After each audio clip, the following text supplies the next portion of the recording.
Dès le départ, on voulait représenter les personnes qui nous faisaient rêver. Am I sexy when I shake it like this, like that? Am I sexy when you kiss me and I bite? Hello, Super 8. J'ai lu dans le journal que les impératifs de la mode sont plus catégoriques que ceux de la philosophie. 32 ans d'existence, je pense que c'est un parcours qui peut peut-être aider les personnes à penser que l'éclaireur commence à prendre racine et que l'éclaireur commence à exister. Am I sexy when I shake it like this? Début janvier 80, une crise comme tant d'autres. Donc le seul moyen, c'était de démarrer notre activité en prenant place dans un sous-sol où les loyers étaient accessibles, toutes ces choses. Voilà. Les clients sont plutôt venus vers nous avec une idée de découverte, plutôt que allons acheter directement avec une idée bien précise.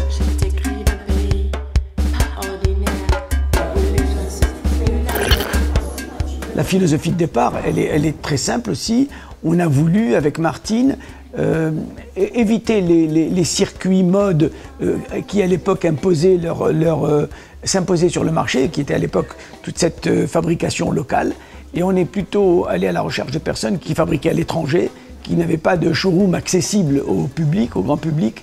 Et on a pu montrer des choses qui restaient encore ou inconnues ou presque assez rares sur le marché parisien. Dès le départ, on voulait travailler et représenter les personnes que nous trouvions à notre goût, des personnes qui nous faisaient rêver, des personnes pour qui nous avions une certaine forme de respect professionnellement.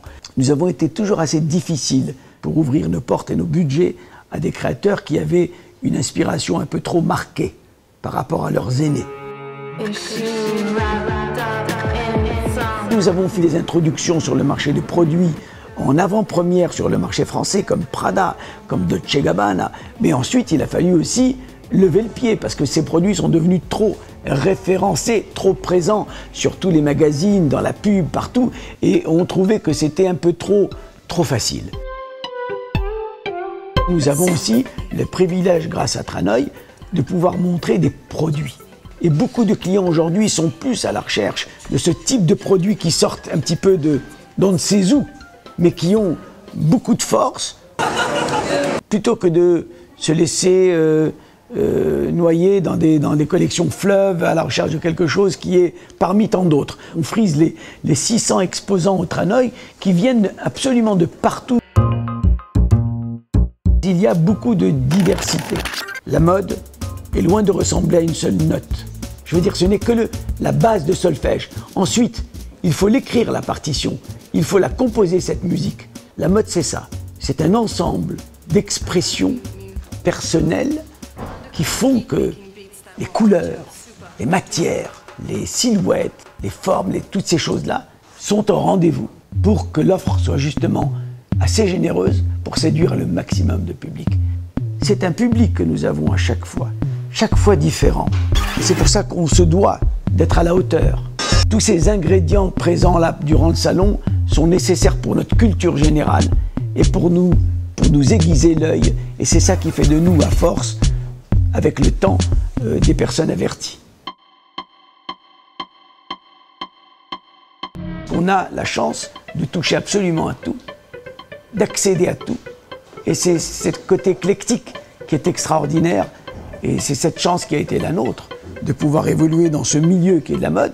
Et c'est pour ça qu'on peut parler d'un univers olfactif, avec une certaine aisance, à force d'exercice, du monde du design, de l'orfèvrerie d'art, qu'on peut parler des maîtres verriers avec les références dont on s'est enrichi, parce qu'on les a représentés aussi.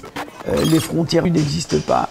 Donc je pense que ce soit à travers un petit outil de travail qu'on peut appeler petite boutique ou un grand magasin.